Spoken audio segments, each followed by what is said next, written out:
जय हिंद दोस्तों, आपका स्वागत है हमारे यूट्यूब चैनल इको पाठशाला में। आज हम Bihar special practice set number 5 करेंगे, जो कि एग्ज़ाम के दृष्टि से बहुत ही महत्वपूर्ण होंगे, जैसे कि Bihar police, Bihar SI, BPSC, BSSC, CGL 4 इत्यादि के लिए महत्वपूर्ण होंगे। 10 मिनट का शो होगा, जिसमें से 20 प्रश्न होंगे, उससे संबंधित फैक्ट भी होंगे। तो चलिए आज का सेशन स्टार्ट करते हैं। पहला क्वेश्चन है, नए भारत का पैगंबर किसे कहा जाता है? ऑप्शन ए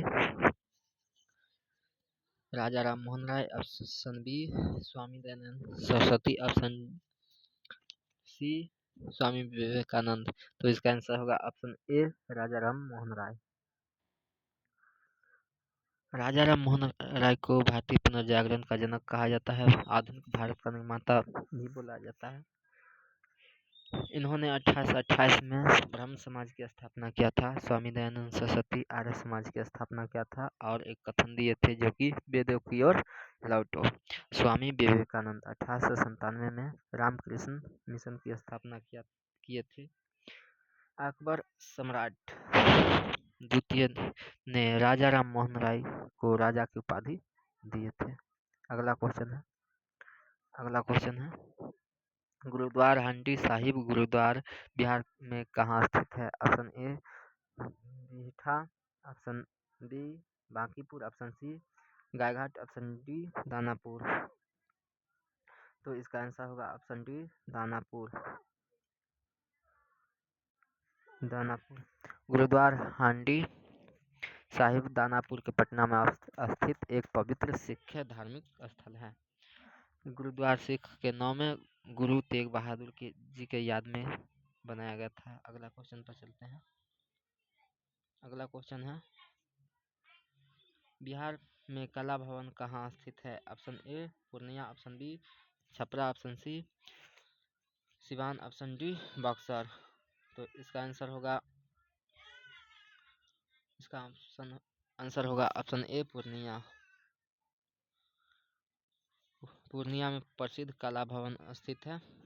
पूर्णिया जिला सबसे कम साक्षरता वाला जिला है 2011 के जनगणना के अनुसार। छपरा सारण का ऐतिहासिक महत्व चिरांद स्थल के लिए प्रसिद्ध है। सिवान भारत के प्रथम राष्ट्रपति राजेंद्र प्रसाद जी का जन्म स्थल है।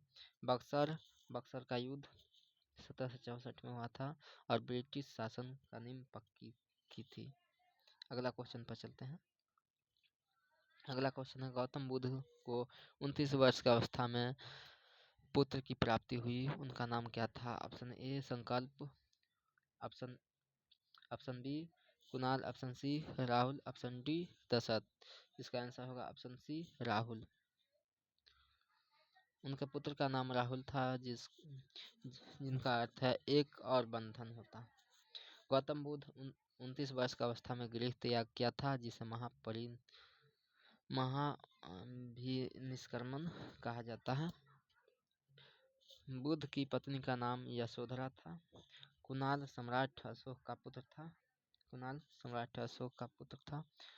बुद्ध को वैशाख पूर्णिमा के दिन गया के निरंजना नदी के तट पर ज्ञान की प्राप्ति हुई थी। अगला क्वेश्चन पर चलते हैं। अगला क्वेश्चन है, गुप्तकालीन अभिलेख की भाषा और लिपि कैसी थी? ऑप्शन ए संस्कृत और ब्राह्मणी, ऑप्शन बी संस्कृत और खरोष्टी, ऑप्शन सी प्राकृतिक और ब्राह्मणी, ऑप्शन डी प्राकृतिक और खरोष्टी। तो इसका आंसर होगा ऑप्शन ए संस्कृत और ब्राह्मणी। गुप्त काल में राजभाषा संस्कृत थी और अभिलेख का मुख्य रूप से ब्राह्मणी लिपि का प्रयोग किया गया था। गुप्त काल का भारतीय इतिहास को में स्वर्ण काल कहा जाता है। समुद्रगुप्त प्रयाग प्रशस्ति की रचना हरिसेन ने संस्कृत भाषा में की थी। मौर्य शासक अशोक के अधिकांश अभिलेख प्राकृत भाषा में और ब्राह्मणी लिपि में हैं। खरोष्टी लिपि दाईं से बाईं की ओर लिखी जाती है। अगला क्वेश्चन पर चलते हैं। अगला क्वेश्चन है, 11वीं सदी में गुजरात के कवि सोढल ने अपनी किस रचना में धर्मपाल का उत्तर स्वामी कहा था? ऑप्शन ए जयसुंदरी, ऑप्शन बी उदय सुंदरी, ऑप्शन सी डी सी ब्रह्म सुंदरी, ऑप्शन डी करम सुंदरी, करम सुंदरी।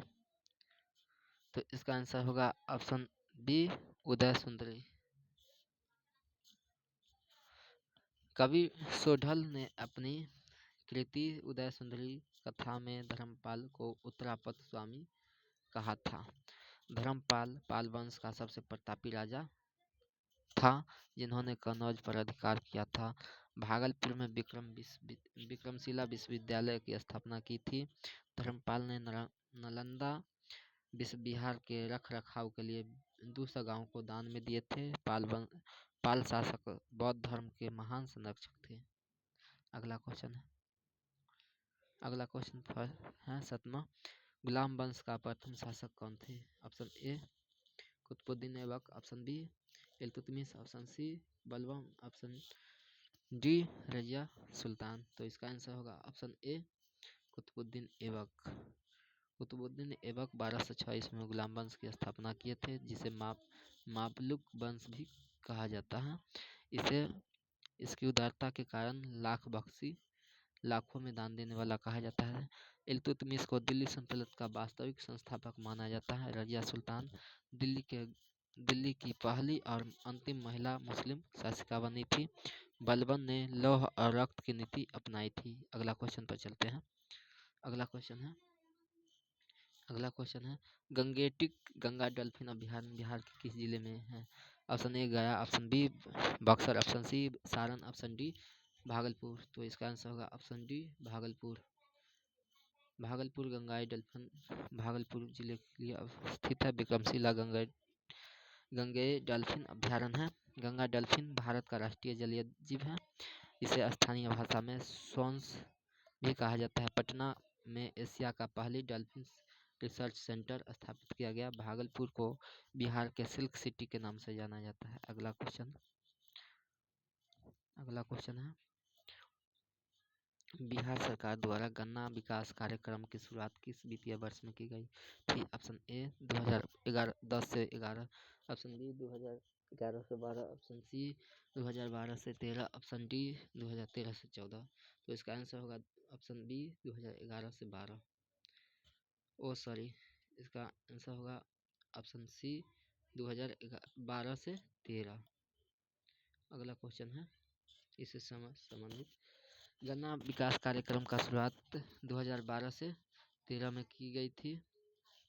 बिहार में सर्वाधिक गन्ने उत्पादन पश्चिमी चंपारण जिला में होता है। बिहार का मुख्य व्यावसायिक फसल गन्ना है।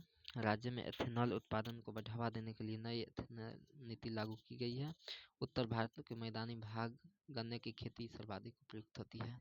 अगला क्वेश्चन है ग्रीष्म ऋतु में बिहार का कौन सा जिला गर्म रहता है? Option A Gaya, option B Kishanganj, option C Jamui, option D Banka. तो इसका आंसर होगा ऑप्शन ए गया।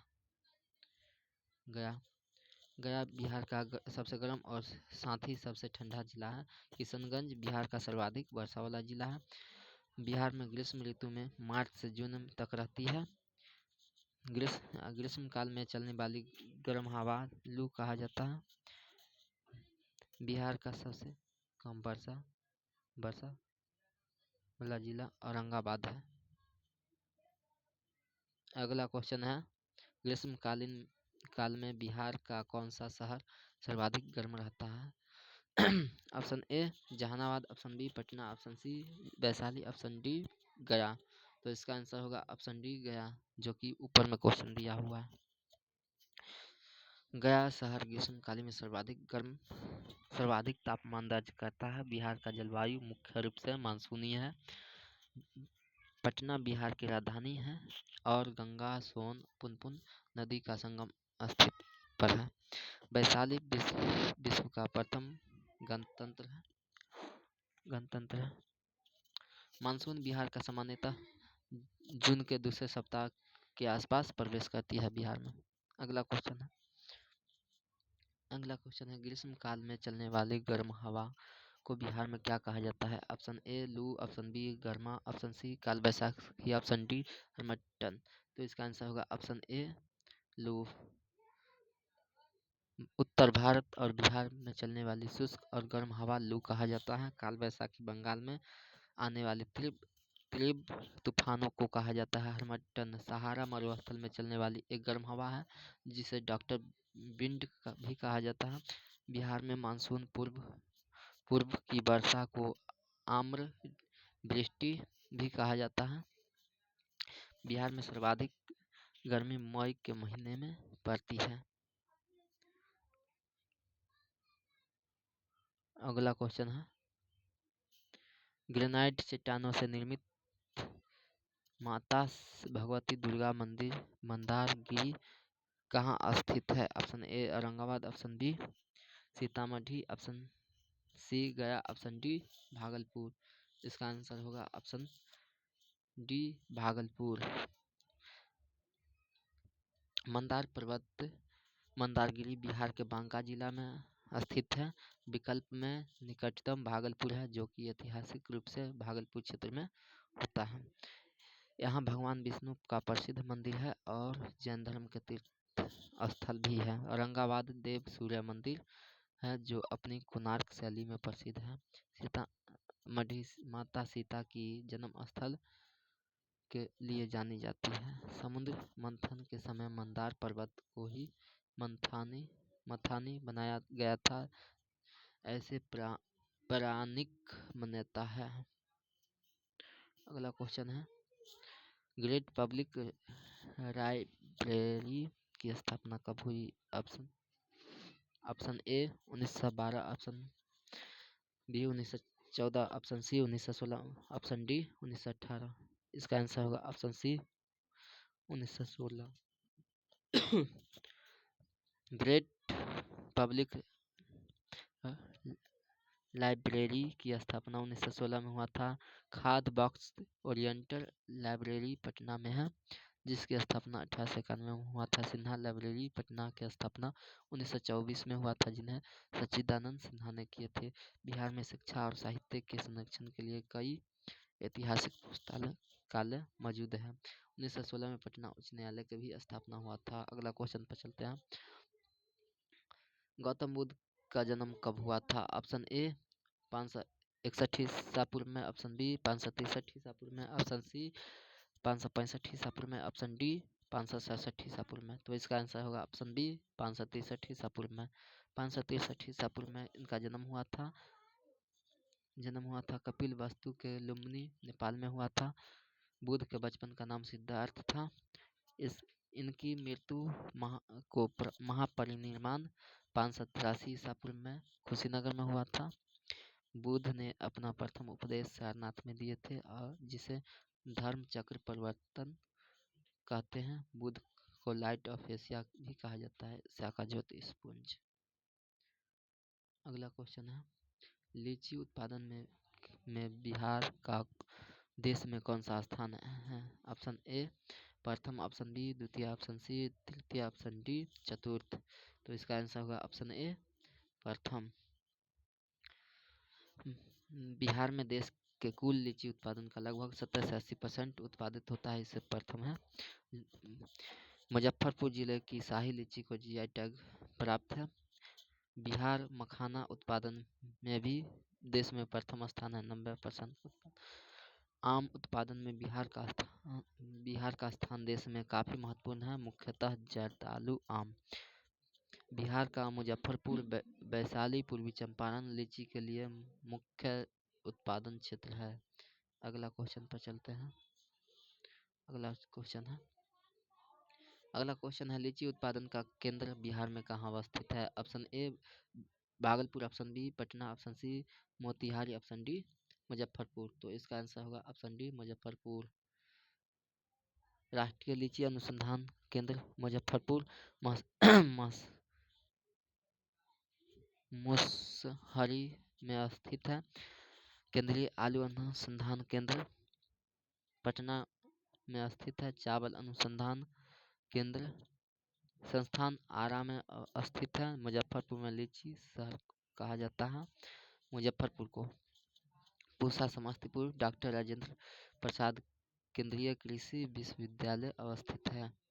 अगला क्वेश्चन है ला। का उत्पादन किस कीड़े से होता है? ऑप्शन ए लक्का, ऑप्शन बी शहतूती कीड़े, ऑप्शन सी मलबरी कीड़े, उपयुक्त ऑप्शन डी इनमें से सभी। तो इसका आंसर होगा ऑप्शन ए लक्का। लाह का उत्पादन लक्का नामक कीट से स्थापित होता है। शहतूत और मलबरी कीड़े का उत्पादन रेशम उत्पादन के लिए किया जाता है। भारत दुनिया का सबसे बड़ा लाह उत्पादक देश है। अगला क्वेश्चन है, लाहौर षड्यंत्र केस में सरकारी गवाह बनने वाले फणींद्र घोष की हत्या बैकुंठ शुक्ल ने कहाँ की थी? Option A Motihari, option B Bettiah, option C Raxaul, option D Muzaffarpur. तो इसका आंसर होगा ऑप्शन डी मुजफ्फरपुर। मुजफ्फरपुर नहीं, इसका होगा ऑप्शन बी बेतिया होगा। अगला क्वेश्चन है, मौर्य साम्राज्य की राजधानी कहाँ थी? Option A Vaishali, option B Ujjain, option C Pataliputra, option D Taxila. तो इसका आंसर होगा ऑप्शन सी पाटलिपुत्रा। मौर्य साम्राज्य की मुख्य राजधानी पाटलिपुत्रा जो कि आधुनिक पटना में थी। उज्जैन और तक्षशिला मौर्य काल में महत्वपूर्ण ही प्रांतीय राजधानी थी। पाटलिपुत्र की स्थापना हर्यक वंश के राजा उदयन ने किए थे। मेगास्थनीज ने अपनी पुस्तक इंडिका में पाटलिपुत्र के प्रशासन का विस्तार का वर्णन किया। सम्राट अशोक के समय पाटलिपुत्र दुनिया के सबसे बड़े और भव्य शहरों में से एक था। आज का सेशन यहीं पर समाप्त हुआ दोस्तों। अगर अच्छी लगी हो तो लाइक और कमेंट और शेयर जरूर कीजिएगा। जय हिंद, जय भारत, जय बिहार।